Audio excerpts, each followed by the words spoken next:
When we hear the word gossip, most people imagine harmless chatter, small talk over coffee, or passing comments about others that feel almost social by default. Yet beneath that ordinary surface lives a much more complex psychological process. Toxic gossip is not simply talking about someone who isn't present. It is a behavioral pattern rooted in emotional regulation, social power, insecurity, and identity formation. It develops quietly, often rewarded by social attention, and over time it can shape how a person thinks, relates, and even sees themselves. To understand the toxic gossiper, we must first understand why the human mind is drawn to gossip in the first place. Humans evolved as social beings who survived by sharing information. Early gossip helped tribes identify threats, cheaters, and trustworthy allies. The brain learned that talking about others created bonding, safety, and belonging. Over time, this survival mechanism did not disappear, it modernized. In healthy forms, it shows up as storytelling, emotional processing, or seeking advice. In toxic forms, it becomes a shortcut to power, relief, and validation when internal stability is missing. A toxic gossiper is not born that way. This pattern usually develops when a person repeatedly learns that talking about others regulates their emotions better than self-reflection does. Each time gossip reduces their anxiety, boosts their sense of importance, or earns them attention, the brain reinforces it through dopamine. Neurologically, the reward system lights up not because the content is true or ethical, but because it temporarily soothes discomfort. Over years, this becomes an automatic coping strategy. When stress rises, gossip appears. When insecurity flares, gossip follows. When boredom, jealousy, or fear of exclusion surfaces, gossip fills the gap. The individual may not consciously think, "I will harm someone by spreading this," but rather, "I need connection, relief, or control right now."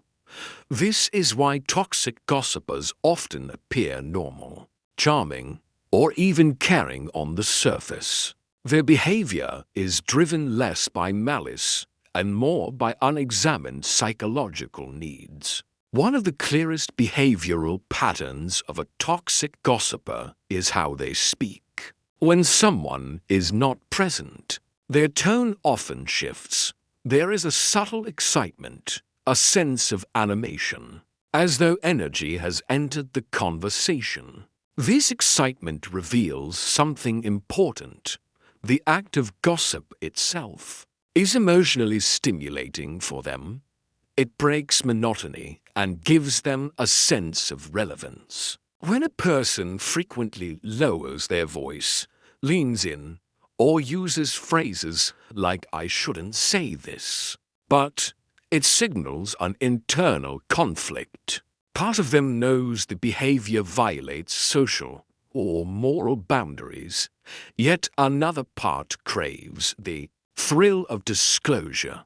Psychologically, this tension reflects weak internal boundaries and a reliance on external validation. In contrast, a person who does not engage in gossip typically shows emotional neutrality when others bring it up. Their body language remains open, but not eager.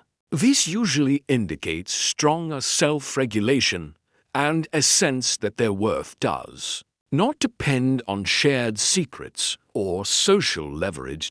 Another revealing behavior is repetition.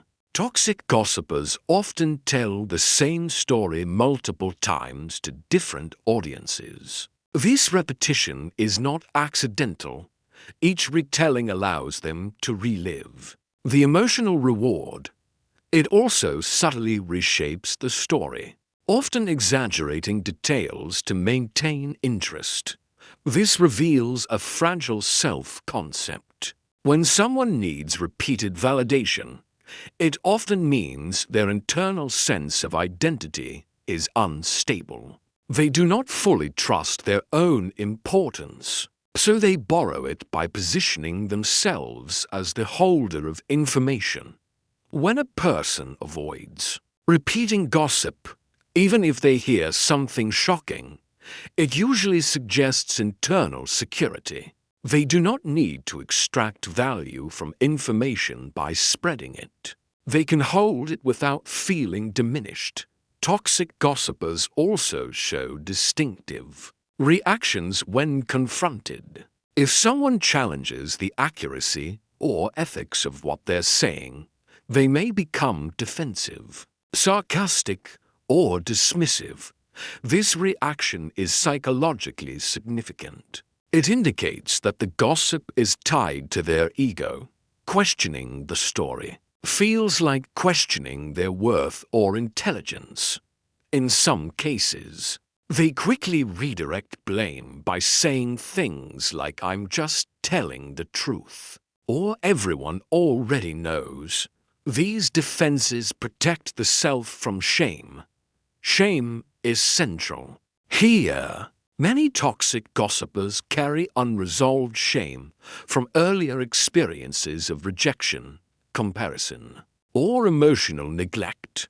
Gossip temporarily lifts them above that pain. When a person does not react defensively and can calmly say, "You're right, maybe that's not my place," it often reflects a healthier relationship with shame.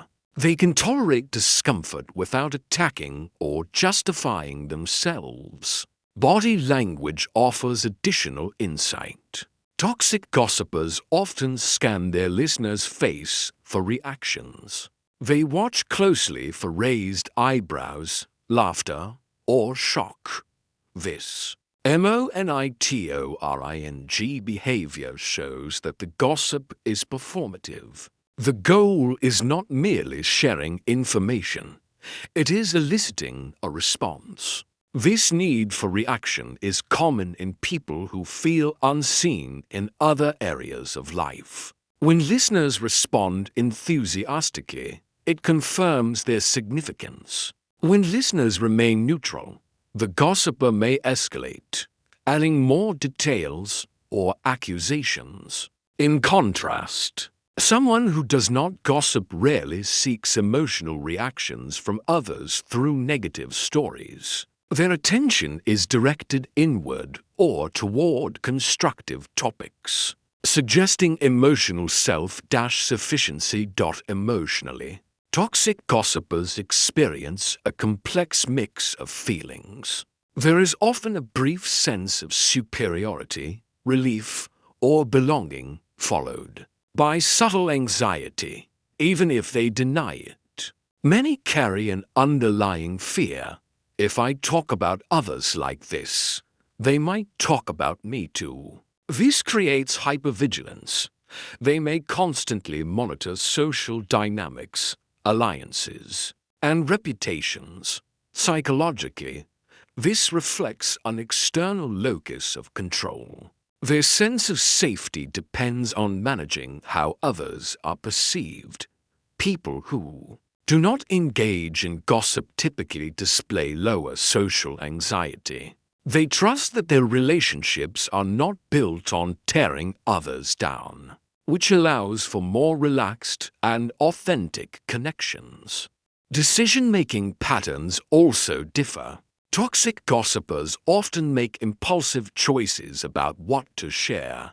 Driven by emotion rather than reflection, they may regret it later, but in the moment, emotional relief overrides long-term consequences. This impulsivity is linked to underdeveloped emotional regulation skills. They struggle to sit with discomfort, so they act quickly to escape it. A person who refrains from gossip tends to pause before speaking, especially when emotions run high. This pause indicates a stronger connection between emotional and rational brain systems, allowing for thoughtful choices rather than reactive ones. In daily life, toxic gossip often emerges in specific situations: workplaces with unclear boundaries, families with unresolved conflict, social groups built on competition, or environments where direct communication feels unsafe.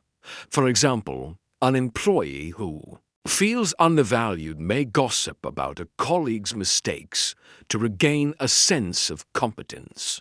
A friend who fears abandonment may gossip to bond through shared negativity.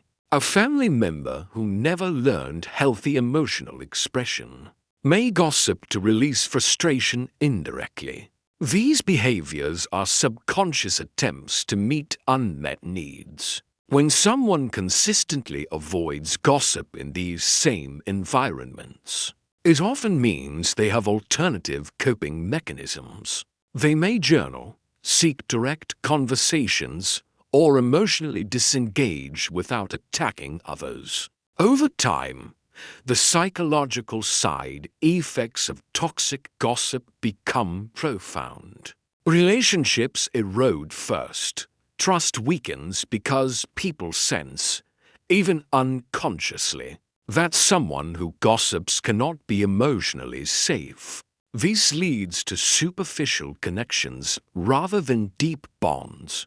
Self-esteem also suffers. While gossip can create temporary elevation, it ultimately reinforces the belief that worth comes from comparison rather than authenticity. Chronic gossipers often feel empty or restless when alone, because silence forces them to confront themselves. Decision-making becomes distorted, as energy is spent managing narratives instead of solving problems. Productivity drops, especially in group settings, because attention is diverted towards social drama. Mental health consequences can include chronic anxiety, guilt, and emotional exhaustion. Constantly tracking social dynamics is cognitively taxing. There is also an increased risk of depressive symptoms, especially when gossip leads to conflict or rejection. The mind begins to associate social interaction with tension rather than safety. In extreme cases, gossip becomes intertwined with identity. The person may feel invisible without it, leading to deeper insecurity and isolation. Psychologists analyze toxic gossip through careful observation of patterns rather than isolated incidents. One key focus is frequency. Occasional gossip is human. Compulsive gossip is psychological. Therapists listen for emotional triggers, moments when gossip spikes, such as after criticism, exclusion, or failure. They examine language for distancing, phrases that reduce responsibility, and they observe how the individual talks about themselves when not talking about others. Another critical area is emotional awareness. Many toxic gossipers struggle to name their own feelings. Instead of saying, "I feel jealous," they say, "Did you hear what she did?" This displacement is a core mechanism. Subconscious signs also matter. Sudden mood improvement after gossiping suggests emotional regulation through external means. Discomfort with silence suggests avoidance of introspection. A tendency to form alliances based on shared dislike points to fear-based bonding. Psychologists also look at early relational experiences. Individuals who grew up in environments where indirect communication was normal often learn gossip as a survival skill. Understanding this does not excuse the behavior, but it explains its persistence. Stopping gossip instantly is not about moral lectures. It is about disrupting the psychological reward loop. When a listener refuses to emotionally engage, the dopamine response collapses. Calm, mutual responses signal that gossip will not produce connection or validation. Over time, this trains the brain, both for the speaker and the listener, that gossip is not rewarding.